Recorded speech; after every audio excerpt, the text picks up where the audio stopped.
প্রকাশ্যে ক্ষমতার দাপট, আসলে বিষয়টা কি ঘটেছিল সেটা একটু লক্ষ্য করে দেখুন। একটি ছোট্ট বাচ্চা যে কিনা প্রায় কয়েক লক্ষ টাকা দামের মোবাইল ফোন ছিনতাই করে নিয়ে পালিয়েছেন, আর পেছন পেছন আসছেন মাত্র কয়েকজন।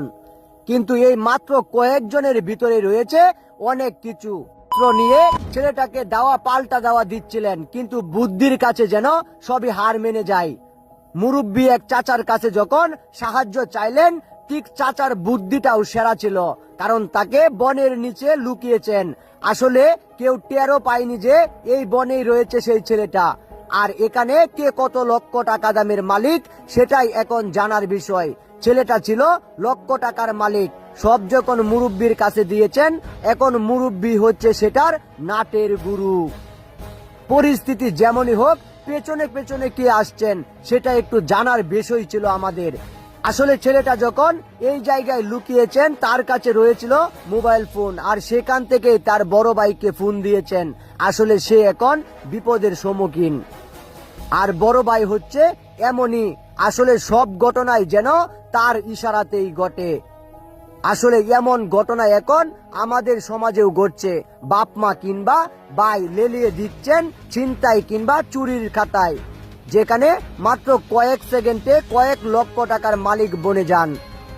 গাড়ি ছিনতাই থেকে কিংবা চুরি থেকে টাকা চুরি কিংবা মোবাইল ফোন, এরা মূলত এসব কাজে পারদর্শী। আর এসবের মাঝে এখন যেন সেই মুরব্বিটাও, আর এই মুরব্বি মূলত এখন কিছুই জানতো না। আসলে ও যখন ফোনে কথা বলছিলেন তখন সে ইশারা দিচ্ছিলেন, আর মুরব্বি নিজেও বুঝতে পারেনি সে মূলত কিসের জন্য গাড়ি নিয়ে এসেছেন, ছোট ভাইকে বাঁচাতে। আর এভাবেই মূলত এরা এসব কাজ করে থাকে। আর পরক্ষণে যখন আবার আসলেন, দূরে একটু সরে গেলেন তিনি, যাতে করে তারা আন্দাজ করতে না পারে সেও আসলে এটার সাথেই জড়িত। আসলে এখন অনেকে এসবের দিকে ছেলে সন্তান কিংবা ভাই বোনদেরকে ঠেলে দিচ্ছেন।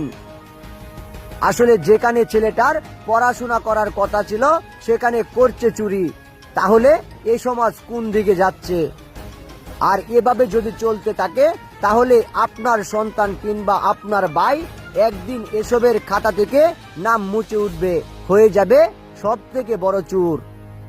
আর যদি কোনোদিন কোনোভাবে জনগণের রসাতলে পড়ে তাহলে হয়তোবা জীবনও চলে যেতে পারে। তাই আমি বলবো সতর্কতা অবলম্বন করুন। আপনার ছোট